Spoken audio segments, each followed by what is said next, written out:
Good evening. This is Tisha Rogers, and I want to thank you for joining us again for a discussion strategic overview. I'll be joined with Michael Steger. Today is July 14th, and we have quite a bit to cover here on the very pressing and um, just pressing situation that's going on in our nation and what the American voters and people really need to understand as to what the enemy is that we are facing at this current time and President Trump's understanding of that.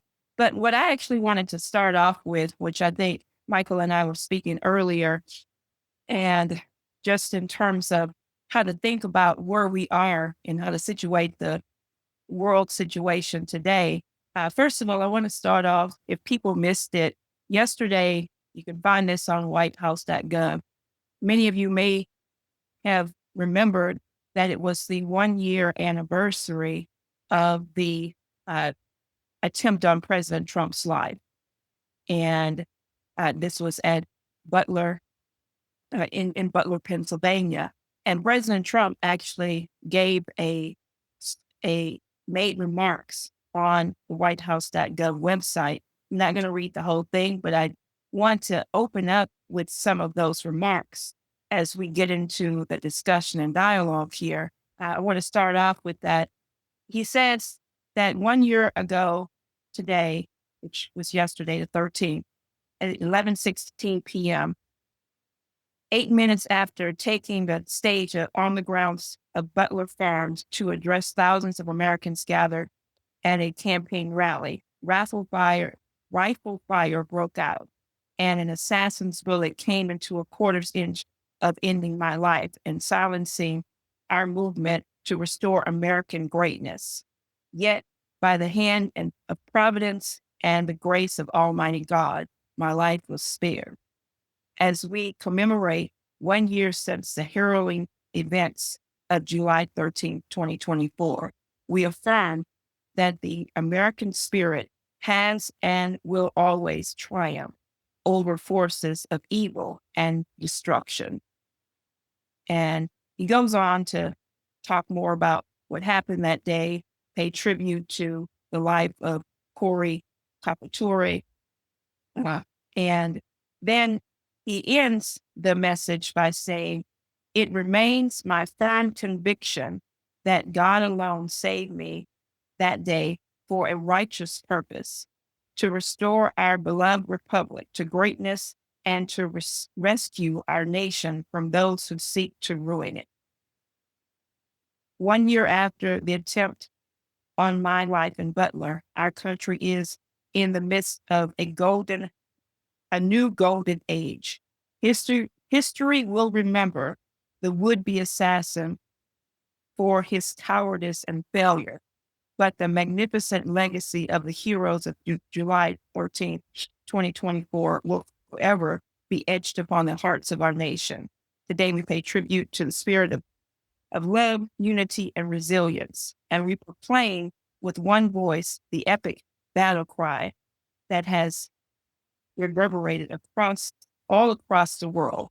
Fight, fight, fight. And I just thought it was important to start with that because this is what President Trump's commitment has been. His life has been threatened not only that one time, but because he has said that he will put an end to these ongoing wars, which he has been fully committed to, that he's going to rebuild our nation, because Trump has most emphatically said and has fought nonstop to put an end to the globalist agenda, that this is what the fight is about. Any distraction in that, in terms of how we're going to stop the destruction of our nation, destruction of our republic by this globalist agenda and by those who have been from the very start pushing these insane wars, wanting to stop Trump at all costs, that this is what we should be moving to put it into right now. And so I wanted to bring that up for discussion, and maybe Michael will respond to it as well, because obviously, as we saw in with Michael's remarks and what he put out in the discussion that's going to take place tonight, big subject of discussion, Epstein. But I want to hear what he has to say in terms of what's the real control behind this? What's actually going on with why the focus on Epstein and what President Trump is doing to turn the tables over on this whole apparatus. So that's what I want to start with, and I'll bring in Michael for his comments and remarks on that. Yeah, sounds great. Thanks, Keisha. Um, so look, we all know this is a political and cultural war. It's nothing less, and it's not just a war for our country. One of the main questions we've stressed on this call, especially since Trump's inauguration, which we're now looking at 6 months, like Keisha said, we're looking at a year anniversary of the Butler assassination attempt. Today's Bastille Day, and that may be relevant given the fact that the French Revolution was more than anything an attempt to sully the American Revolution, not just France, not just in Europe, but also sully it and undermine it in the United States, which it had a large impact on. People like Jefferson, Madison, Monroe, others were, like many people in the United States today, influenced by this British intelligence operation, what we call the French Revolution, celebrated today on Bastille Day, and launched consistent and egregious attacks on Washington, on Hamilton, on their efforts to pull the nation together. As Washington says in his farewell address, we have yet to really unleash the wealth potential of our country. And until we do, and essentially not arguing that there's ever a reason to, but certainly not until we get our own ship straight and our own prosperity and wealth secure, we cannot be meddling in affairs abroad, especially in Europe. That was what Washington and Hamilton wanted to do. Jefferson and others, the so-called Democrats at the time, the formation of the Democrat Party, was largely influenced by this Jacobin influence in France. But like today, British intelligence know the population is angry. They know the population was angry in France. Some of the bankers, including Swiss bankers like Jacques Necker, and there's no reason to, I'm not going to give a history course here, but in case you follow it or want to look up some of these questions, Necker was a Swiss banker. His daughter was a leading intelligence and propaganda figure, Madame de Stael. The point is that leading bankers like Necker came in to advise the king and helped to undermine the finances of the country, undermine the economic conditions of the country, and continue to instill increasing rage and anger. So the failures of Obama, the failures of Biden, the failures of Bush, they know will instill a kind of growing anger that they will at some point have to capture and mobilize. The problem they had with Trump was that Trump came in and captured that anger with a sense of a real solution. Their approach will be similar to the French Revolution or the Bolshevik Revolution.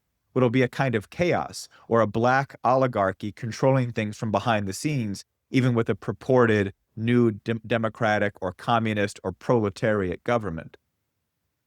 So I say all of that not to try to dive deep into the history. That's not what we're here for. We can certainly, we're going to list some of Bob Ingram's classes on Washington on our website soon. But I say all of that to remind us all that we are in a cultural and political war. And the nature of that war is like swimming in an ocean of constant intelligence operations. And if the water, like swimming in a pool, if the water all of a sudden gets extremely warm, then you might want to consider what's going on and maybe get out of the water or move to safer territory. So this Epstein question, the obsession over it, why it was handled so poorly by Pam Bondi, going back to the binders, to this Sunday night release, some kind of quiet release on a Sunday evening on the website that then maybe was, this was handled poorly. But there's a lot about the Epstein question that people are now taking for granted because of constant media coverage and barrage, not just from mainstream media. It's coming even far more on X, Elon Musk, the podcast, Bannon, Candace Owens, Tucker Carlson. There's a kind of rolling nature to this. Megyn Kelly, people are kind of obsessed with this in Trump world that have a kind of anger towards this deep state oligarchical factor. Okay, the anger is justified. But why is Epstein the question? I mean, did Trump ever campaign or pledge his focus to say, we're going to bring down the deep state, we're going to get retribution, I'm going to expose the Epstein files? That wasn't what Trump ever focused on. Trump never even really referenced Epstein. They try to constantly connect Trump to Epstein. He has a reason not to raise it, because why would he want to be raising something that they could connect him to or just create that kind of fog? His focus, as our focus here at Promethean, has been on the people that we want to take down are the people that are clearly deployed to take us down. So who is that? Who are the people deployed to take down the United States? Well, if we start with the threat of President Trump's presidency, as that came closer and closer into existence by July of 2016, where his first election looked increasingly possible as the lead Republican candidate, we know that British intelligence, through people like Christopher Steele, Robert Hannigan of MI6, and other former British intelligence operatives, deployed intelligence that they so-called recorded outside U.S. constitutional limits, or so-called in the field, supposedly in Russia with contacts, all of which was bogus. At least most, if not all, which is completely made up and fabricated. And then filtered into U.S. intelligence agencies like John Brennan's CIA, like the former head of DNI, the Lieutenant Clapper, General Clapper. And it was brought then, and it was also filtered through the Hillary Clinton campaign. And then they wrote an intelligence report called the Clinton Intelligence Plan to say Russia is attempting to use Donald Trump as kind of a Russian puppet in the election and get him elected. And Brennan and Obama and these other intelligence assets knew Hillary Clinton was referencing a fake story, that we were going to make this up because it could disparage Trump. It may not be real, but it might stick in the minds of people. It'll make him more questionable, is what they thought. That we could bait the American people with a false story that Russia is attempting to steal your election and put Donald Trump into power. This is after Obama, Clinton, and Biden were directly involved in supporting the Ukraine coup, where they overthrew the elected government with a kind of violent overthrow, and then had an incredibly aggressive new government come in, specifically targeting the Russian population. And I go through these details because this is Russiagate. This was the attempted coup that once Trump won office, attempted to bring him down. They nagged him for 4 years. And then they ran the lockdowns under COVID. They ran him out of office on November 3rd with all of the mail-in ballots. And we had a near total destruction of our country under the auto pen regime.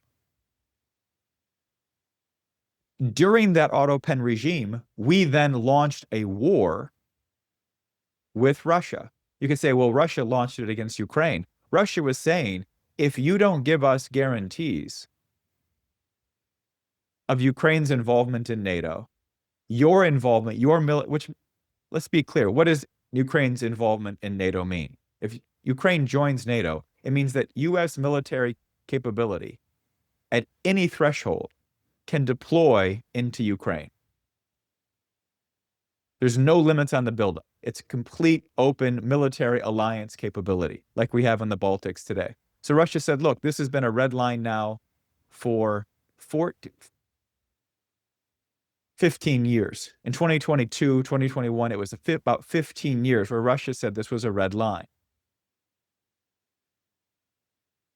And so the war unfolded because Kamala Harris went to the Munich Security Conference in 2022 in February and said, Ukraine can do whatever it wants. We're not going to tell another nation what it can do. Yeah, but it's our alliance. We control it. We fund it almost entirely. So if we want to ask the question, who's attempting to destroy our country? We might look at who's attempting to overthrow an elected president and effectively did overthrow him. And then once they overthrew him, they launched a war that brings us to, I mean, it's justifiable to say that we are already in World War III. If we don't escape out of this kind of maelstrom, this whirlpool,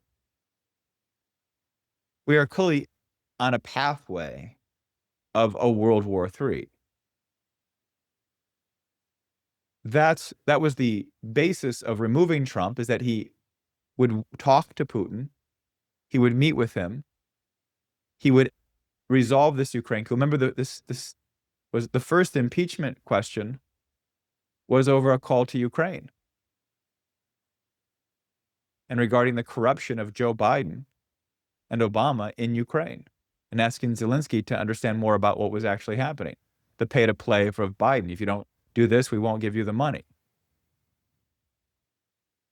This entire question has been about Russia. You know, people might wonder sometimes on the call, God, Mike's always talking about the U.S.-Russian relationship. Well, it's not in my figment of my imagination that this seems to be the very crux of the relationship meant to be broken, destroyed, and plunged into conflict by the same institutions that wanted to overthrow our sitting president, one who was actually committed to putting American interests and American people first in terms of government priorities, securing our borders, dealing with the drug epidemic, bringing back manufacturing, building out our energy. We just had a great class by Brian Lance on Saturday night that again documents the kind of progress and advancements the Trump administration are taking on real economic progress and the potential for increasing real investments. And there's a whole question. The Federal Reserve fight is a major question of credit investments into business and industry, lowering interest rates, building more homes, building more cities, getting people back to work, getting apprenticeships going. All of that is ongoing. What is the entire blogosphere and podcast sphere obsessed with? Epstein. If this doesn't smell and reek like an intelligence operation, I don't know what does. Now, Barbara Boyd's YouTube video today, if you've seen it or if you haven't, you should watch it, points to the role of the British ambassador to the United States. And these British ambassadors to the United States have a notorious record of coordinating their efforts directly with deep state aspects of our own government and regime to undermine any steps the United States political factions or political leadership may take that go against British interests. The British House of Lords made it clear we can control Trump's first term. We're not sure we can control the second term. When Zelensky was run out of the Oval Office by Trump and J.D. Vance for being kind of a petulant snob twerp, he went running to the lap of King Charles and did his best kind of border collie impression to make sure that King Charles will continue to back their leading Nazi experiment in Europe for war with Russia. So Trump today has a press conference in the Oval Office with NATO. And he's talking about the situation regarding these conversations with Putin. And he says, you know, he talked to Putin 6 or 7 times. Maybe it was just 4, but there may be calls in between. There's been, I think, 4 public calls.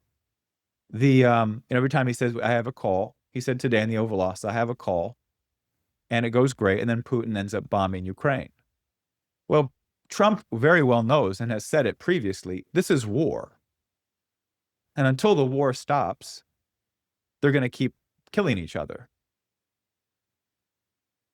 But Trump's in a problem because he's tried to cut off support. He's tried to tell Zelensky, and I think Trump thought that he could basically tell Zelensky, even ridicule him in public like he did in the Oval Office, and say, look, you don't have the cards. You need to negotiate whatever deal you can negotiate because your country is just going to continue to get more and more and more destroyed. And it is. But Zelensky doesn't care. He's not leading Ukraine for the Ukrainians. It's not Ukraine first for Zelensky. It is the European globalist oligarchs first. It is King Charles and his band of prissy brothers first. So Trump today in the Oval Office, said, look, he said, I didn't realize Europe had so much spirit, so much esprit de corps for this war. He basically says, look, I've got a Europe who is obsessed with this war. And so he basically says, they're basically saying, we will pay for whatever weapons you can give us. And the question is Trump supposed to turn that down? Now, many people would say he should, just like many people said he should just completely abandon, just let Netanyahu fight it out in Iran and not do anything, not intervene. Now, we can all play Monday morning quarterback. We can all want to play or, have theories about what Trump should do, but he's carrying the responsibility on his shoulders. He wasn't the one talking about Epstein. All the people that wanted clickbait were talking about Epstein. What Trump was talking about was rebuilding the country and establishing a new era of peace. And what he needs today, and what he needed in his first term and didn't have, but today we have it far more, is the kind of backup and commitment of that we're actually going to create real peace. Why is this European situation then so dangerous? If Europe is committed to this war, and the European oligarchs, the EU, the deep states, the military complexes, the King Charles, the City of Londons, the Brussels, they're committed. Paris under Macron and his his male transgender wife, that's a whole other story. She tried to sue for defamation, his wife, that people were calling her a man who transitioned. She lost the defamation case in an appeals court. The European leadership and oligarchy are some of the most perverse, demented, and moronic people on the planet. And they are told by their controllers and by their financial backers, the old oligarchies of Europe, who are obsessed with a war with Russia. They're obsessed over getting rid of Russia's potential threat and influence in Europe, of getting rid of any need to be concerned about the basic population interests of the European people, of their own nations. They have no regard for the nations of Europe. They'd like to see them destroyed and return to a kind of medieval era. This is the kind of oligarchical outlook and worldview, and they are obsessed with war with Russia. And Trump's trying to figure out, well, do we want to let Europe be plunged into total chaos? Do we want a Jacobin mob, total destruction of Europe today? Do we want another Bastille Day? Is that going to be good for the world? Because our own country is deep, deep in a crisis. This Saturday night, we're going to have a close friend of ours, Paul Glumez, on the crisis in places like Seattle on the West Coast. How far gone these cities like Seattle, Portland, Oakland, San Francisco, Los Angeles have become. Stephen Miller, Trump's deputy chief of staff, has said the fight for the country will exist on the streets of Los Angeles. There's a good chance that's true, because these cities are exemplary of a kind of new confederacy, a secession movement, that are more interested in the total destruction of our civilization than any regard for the civilization that has built up those cities, built up this country. I mean, the 4th of July celebrations are very, very rare in these areas. There's not a sense of patriotic pride. The Gallup poll 2 weeks ago, 2/3 of Democrats don't identify with any pride in the United States or pride in being American. Well, that's not 2/3 on the West Coast. It's higher. It's 85%. Something, it's of that magnitude of identifying with their city, with their subculture, with a left-wing ideology, with a green agenda, with kind of a tattoo, an alternative, so-called alternative culture. It's far more obsessed with those characteristics. And people adopting that outlook, even if they're just suburban families, than it is with the actual pride of the United States. These are cultural losses. Well, that's even worse in Europe. These places are clearly an expression of that kind of European degeneracy that Washington and Hamilton and others saw coming from Jefferson and that Democrat crowd then. It's a collapse of the civilization itself. And President Trump is right to think, if he does, we've got to pull out the best of Europe. This is what J.D. Vance said at the Munich Security Conference in February. The greatest threat to our civilization, to the West, is the compromises and failures of the political leadership in your own countries. It's not Russia. Implicitly, not Russia. He doesn't say that, but that's the implied. So Trump cannot allow King Charles and his band of minions to have complete free reign with no backing, no support, no fight for the patriotic interests and political groupings within Europe that are threatening to lead. You have Meloni in Italy. You have Le Pen right now, possibly iced out of an election. The same is true in Brazil with Bolsonaro. Trump just put on, 30%, 50% tariffs in Brazil over the Bolsonaro political persecution. He could very well do the same thing in France. But he needs them inside. Keep your enemies, your friends close and your enemies closer. He's obviously negotiating and just put a huge tariff, 30, 35% on Europe.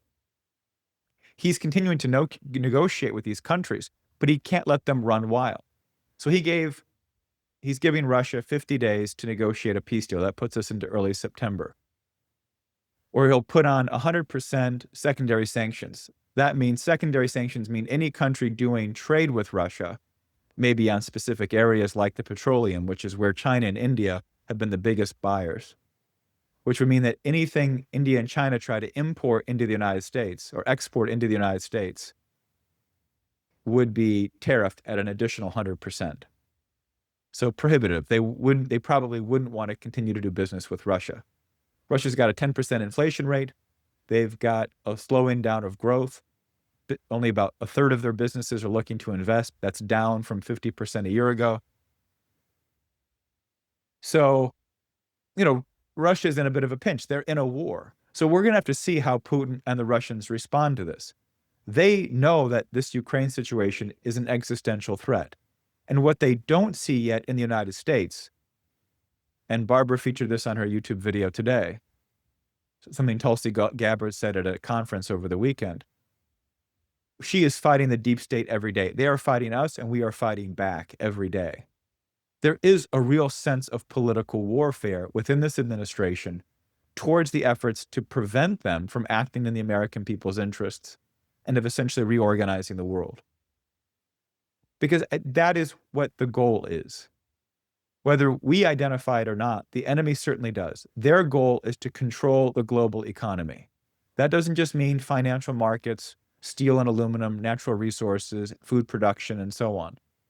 It means they control cultural factors, they control culture, they control because essentially if you can control the economic system and you can control money flows, you can control all aspects of civilization itself.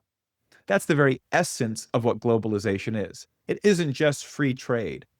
It was free trade as a justification for generating huge financial profits in areas of total corruption: drugs, sex trafficking, cheap labor, financial bubbles, speculation, and so on. And by doing so, you create a totally perverse and upside down culture, a culture which destroys everything around it of any real value. That's their intention. They've made that clear. This isn't speculative. You look at the last 50 years, you look at what destroyed our country, you look at who was controlling and running and benefiting off of that globalization system, and you see what the dynamic is. And you saw them panic and freak out when Trump came in, and you saw the areas that they could deploy British intelligence inside the US intelligence agencies into the FBI that could actually run an attempted coup against the sitting president. Trump has just opened up Trump's FBI Director Kash Patel an investigation of Comey and Brennan. This is a conspiracy potential indictment, which means that they could take crimes of the last few years, like Trump's raiding of Mar-a-Lago based on false pretenses, like Biden basically provoking the National Archives to basically call for a further investigation when there was no justification for one and outside their bounds of operations to target a sitting president the way that was done. Take a situation like that and say, yes, but there were other crimes involved because it was a conspiracy to bring down a presidency.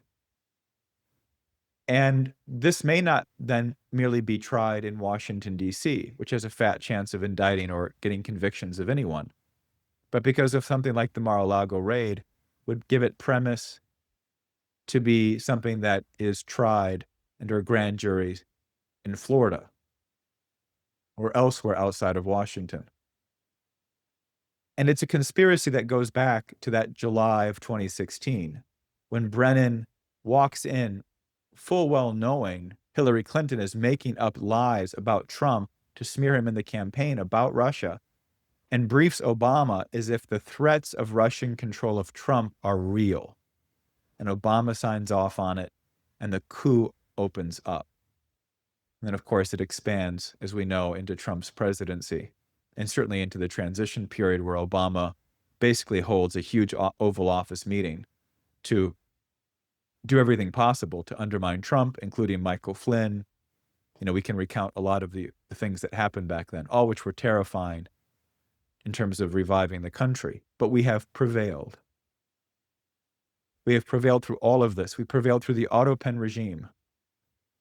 And we have the opportunity to broker a positive relationship with a nation like Russia, to box in Europe, to force Europe back to a patriotic national sense of identity, of a system of nations, a continent of nation states that rally around their best traditions, that look to the talents and improve and invest in their people, into their production, that drop the green ideologies, that drop the massive influx of immigration.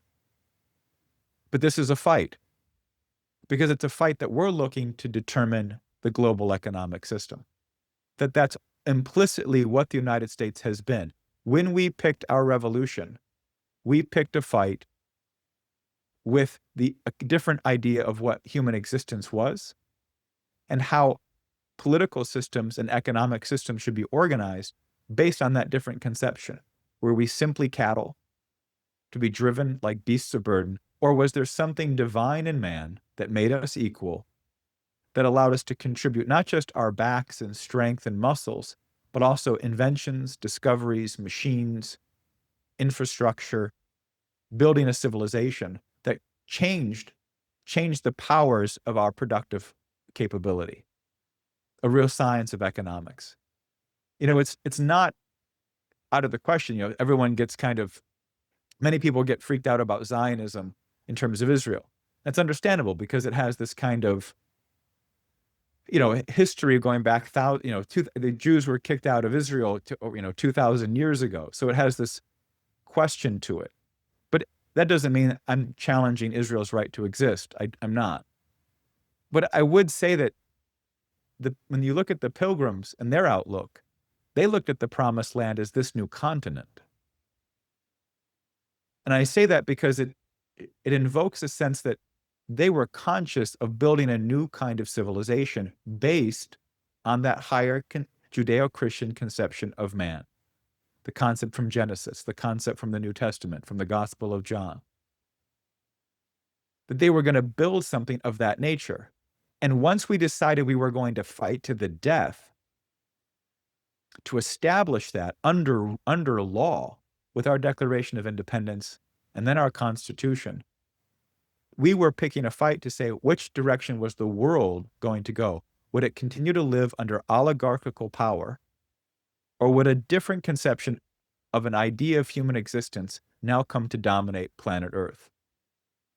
That's the battle we're in. That's the war.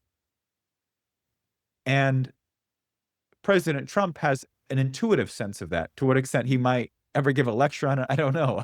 We'll all be interested to read his writings, you know, if he and we survive all of this. But that's where we're taking this question, to bring down the globalists, to bring down the coup plotters of Trump, to bring down the conspiracy. But at the core of that conspiracy is what? The threat of a US-Russia detente, or an entente, a new relationship, a new kind of sense of understanding between the US and Russia, that we are dealing with a radical, left-wing, ideological force of that intends to destroy all of the greatest principles of our civilization. We see that in our West Coast. If you've been to Oakland or San Francisco, if you've been to Los Angeles, at least parts of it, it's Los Angeles is a strange city, or Portland or Seattle, you see the utter destruction. It's not just the industrial decay of Detroit or Baltimore or Memphis or St. Louis. It's not just kind of a breakdown of the industry and then a kind of a urban blight. It's something far more nefarious. They call it homelessness Inc. Billions and billions of dollars of profits being made off of a growing encampments of severe drug addiction and mental illness. It's something so far more perverse than merely deindustrialization. And so we've got to rescue this. We've got to pull this together. That means that the MAGA movement, this movement we're a critical part of, what we've described as the most important strategic factor in the world now for years, since the COVID lockdowns and that elections deal, this has been the most important strategic factor. This movement cannot fall prey to very obvious British intelligence operations like Epstein. It has to recognize that Trump is facing a difficult situation. Putin and the Russians don't see a regime they can fully trust yet. Why would they? Is there a regime in the United States we can fully trust? Does Tulsi Gabbard trust the regime? Are we on a coast? Are we on cruise control? Far from it. We all know that. The Russians know it too. Any country knows it that really wants to see a vibrant, patriotic United States based on peace, based on shared interests with other countries, based on shared prosperity where it's possible, and certainly serving the basic interests of its own people. Europe is an ideological and psychotic mess. Trump's got to keep them in line. We've got to navigate this as he navigated the situation with Israel and Iran. We've got to secure some kind of peace. We've got to create a kind of relationship with Russia. And we've got to bring Europe back to a system of nations. These are huge changes. But if we don't secure them, and this has been the emphasis throughout Trump's second term on this call, if we don't secure those kinds of changes internationally, maintaining the domestic changes will become increasingly difficult. We can unleash all of this progress, but if the world goes more and more insane, we will become enveloped in that insanity. It will undermine our economic recovery and will likely pull us into some kind of, there's nothing inevitable, nothing's mechanical, but we could be plunged very quickly into the kind of war that is far more destructive than any of us could probably imagine. So what's needed today is, one, an understanding of the strategic dynamics, to not lose focus of them. What's the real enemy? Where does the real solution exist? Who are our real potential partners in securing a basic new economic and global system? And then how do we navigate the pitfalls and problems? How we do that today, what this 50 days period of time with negotiations with Putin, none of us in Russia, none of us can guess or speculate on. But our engagement, our mobilization is going to be key. And what perhaps may be the most decisive factor, even though it goes far beyond this 50-day window, which there's no reason to really obsess over. Nothing's probably going to be solved entirely in 50 days. Trump's giving himself time again. He did the same thing with Netanyahu. He said, give me 60 days. Now, that didn't work out well. Or many people felt like it didn't work out because Israel unleashed a war. But Trump found a way to navigate that perspective. Was it a great outcome? We'll have to see. We don't know. I mean, it knocked out Iran's, nuclear enrichment capability for sure. But the real question hinges far more on this U.S.-Russia relationship, because these are the large nuclear powers, because this is the potential real threat of world war. But the real question for all of us to keep in mind is to continue to educate and mobilize this MAGA movement into this decisive midterm process. We have to annihilate the Democratic Party and this radical left ideology of destruction. That, more than anything today, is what's driving us into this kind of world war conflict, both in Europe and within elements in the United States. The same threat Washington and Hamilton had back in 1790. And to do that will mean mobilizing midterms, mobilizing candidates, mobilizing movements in your states, in your cities, in your counties, with the clarity of what the real stakes are.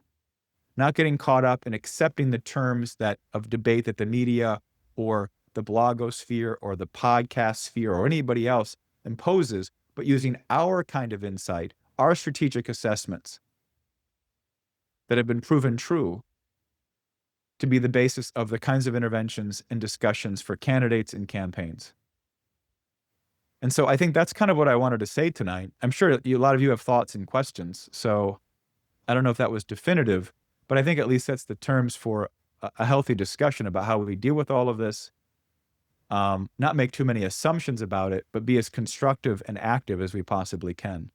So with that, Keisha, I'll hand it back to you and we'll invite other people back in. Yeah. Actually, I was just noting in our chat discussion here that we have a number, come back on there, Michael. We have a number of people on, additional people on, and this is great because I think people are getting a sense that, as you just developed here quite profoundly, that there's something that's missing in the level of discussion and dialogue that's going on in the media and across the airwaves as to what is really happening in the nation and what's really at stake and who the real enemy is and what the focus needs to be. So I have opened up the chat for everyone in terms of having discussion back and forth here. I see some people are chatting in that this is their first time on. Welcome. Also, I would encourage you, we're going to open up for questions and discussion with Michael.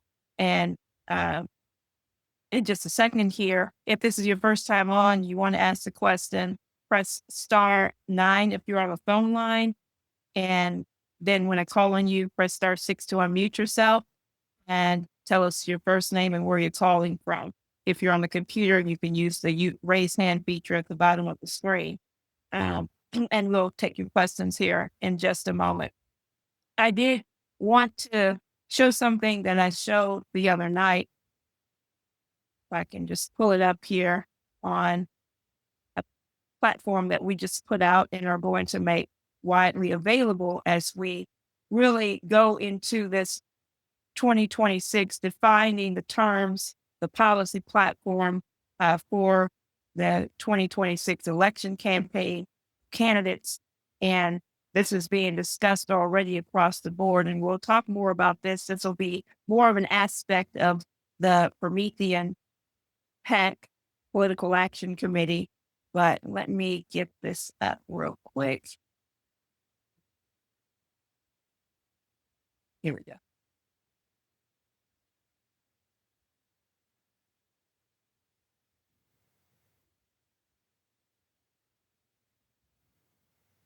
All right. So for those who haven't seen this, if you're on the phone line, you obviously can't see it, but I'll just say it's a half-page leaflet kind of palm card we're developing here that's being made available. Main Street versus Wall Street. A new Republican Party is rising. Join the movement.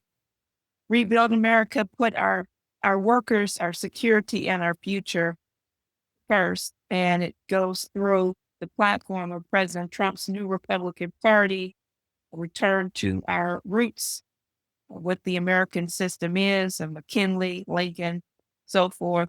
And then on the back side of this,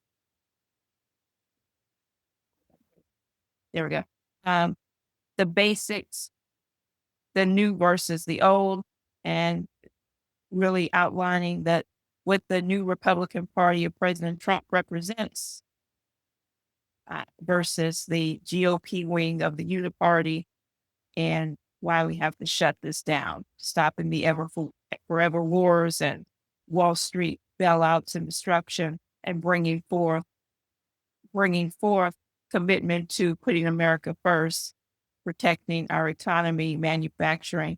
And this is what Brian Lance, in his presentation, if people missed it, really laid out. Michael brought that up earlier on in his discussion, uh, profoundly in his presentation on Saturday, which is available on the Promethean Action website. It also is available on Stop Share, available on YouTube. I know a lot of you are coming on here and have found us by subscribing to Promethean Action, but subscribing to our YouTube channels. And I encourage you to continue to do that.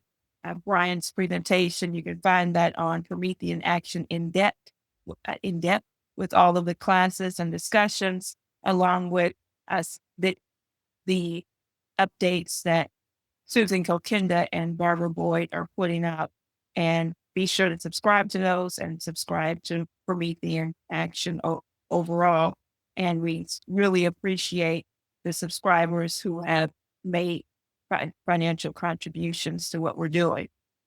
So with that, Michael, you really developed at the end the question of what the American people are really focused on in terms of the economy, the economic breakdown. As you said, there's going to be some discussion further on that in terms of what's happening with our cities, what's happening with the breakdown of our economy, the culture, and that's the focus. President Trump has said we have to rebuild our cities, rebuild our economy, and with everything that even came up with, I just wanted to bring this up with the discussion of Turning Point. Turning Point USA had young people there. It's a primary focus, major event that happened. Tulsi Gabbard spoke, Tucker Carlson spoke, Roger Stone, a lot of different people spoke.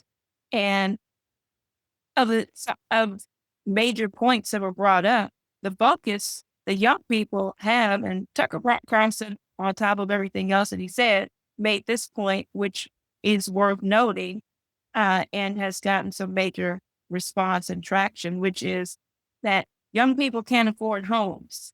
And the breakdown of the cities, how ugly they are right now. I mean, this is something that people are responding to. You see it all over social media right now.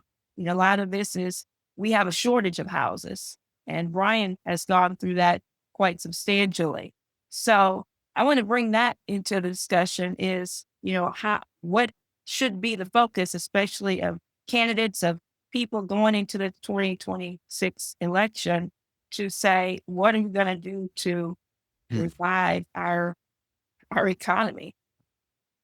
Yeah, that's a good question. I think that the main fight at home was seen with the whole fight around the big beautiful bill. Trump's emphasis is on economic growth. His sense is that we can generate an overwhelming amount of economic development, economic growth, increasing levels of wages, increasing levels of people involved in the job market, increase construction investments, increase capital investments, increase levels of development, increase investments in infrastructure and in energy and in mining and in forestry. We can unleash all of these potentials, employing real people doing real things in the world, and that will solve a lot of the other problems. The questions of, the Medicaid budget, the questions of Social Security and its longevity, its viability, the questions of the deficit, the questions of the debt.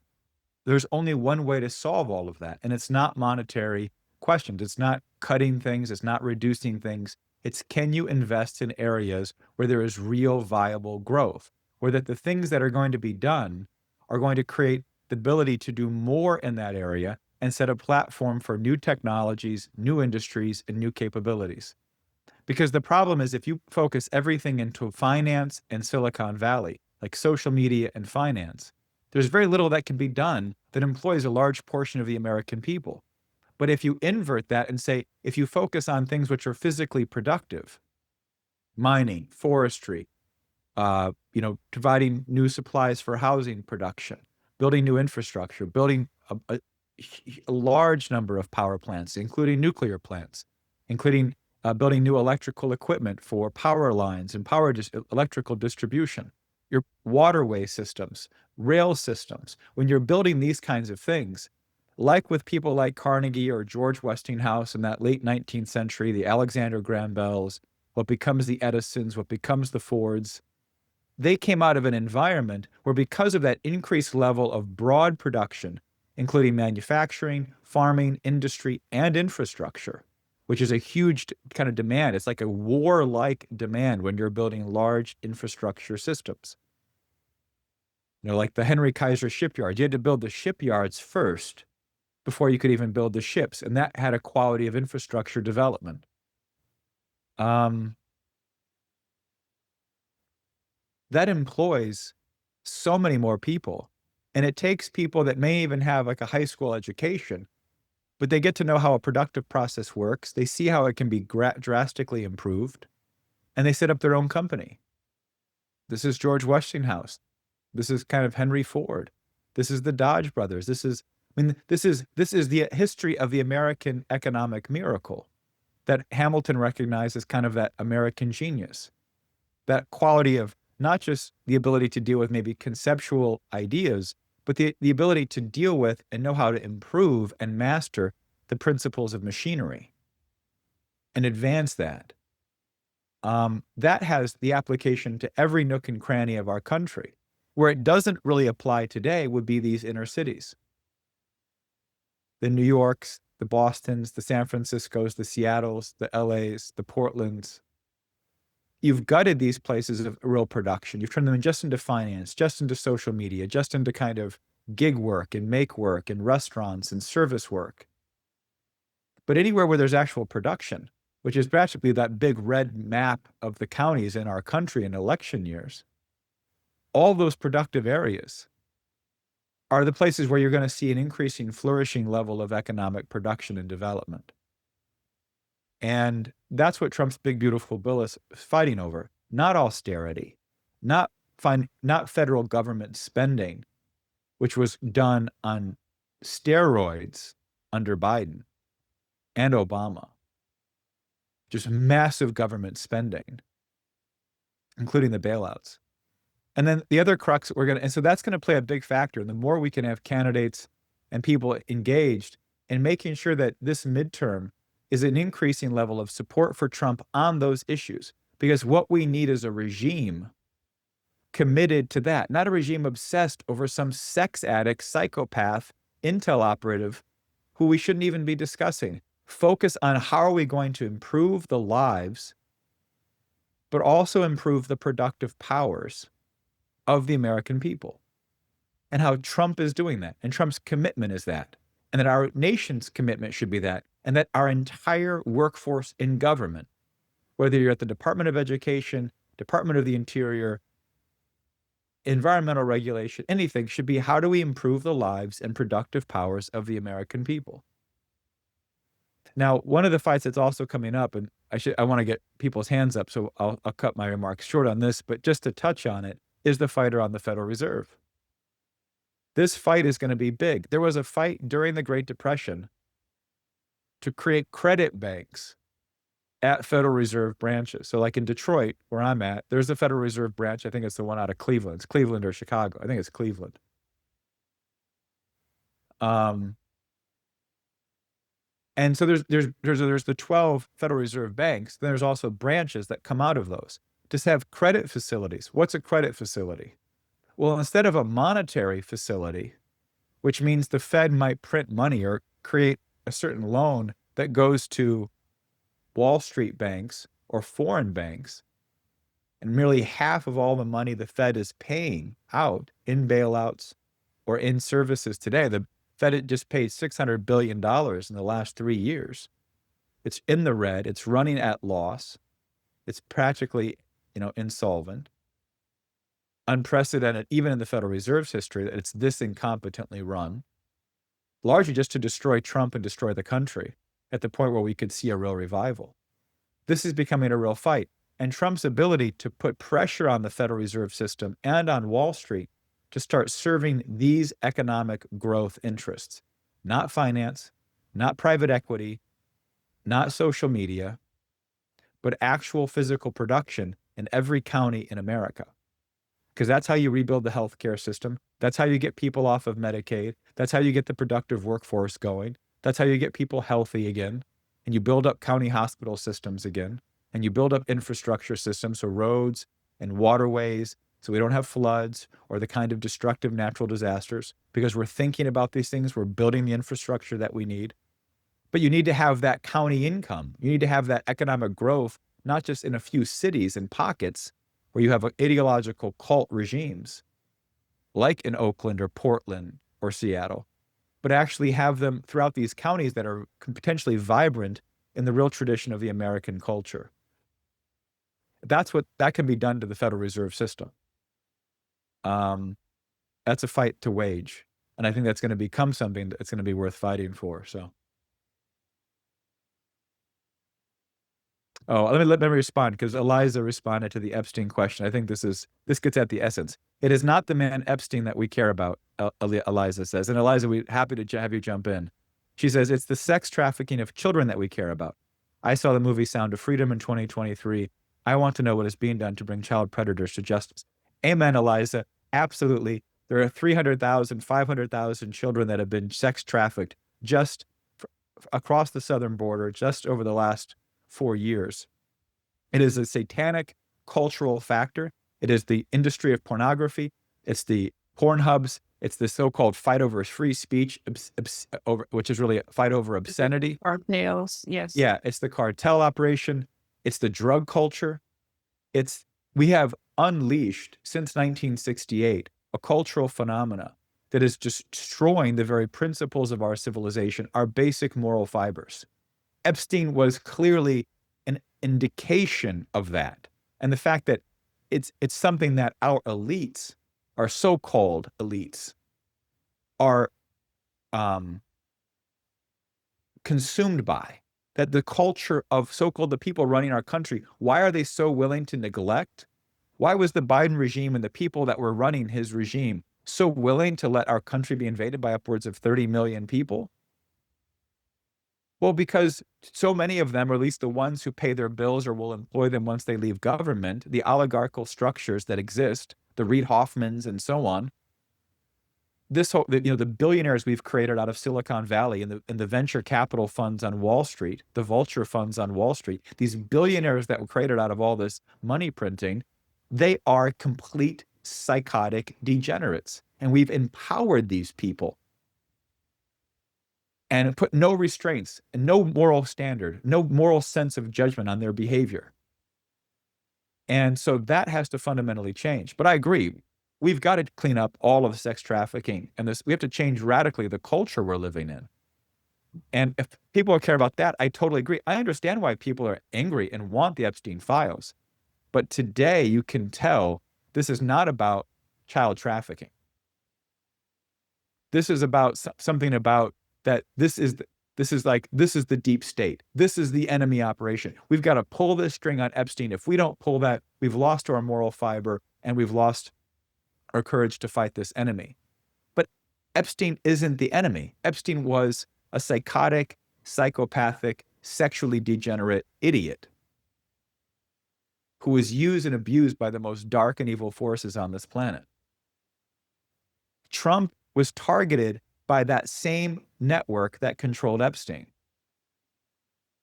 who controlled Epstein. And I'm not talking the intelligence agencies. I'm talking about those dark oligarchic forces globally, the globalists that deploy the intelligence agencies where they can to, say, target people like Trump. And they have certain control over certain agencies.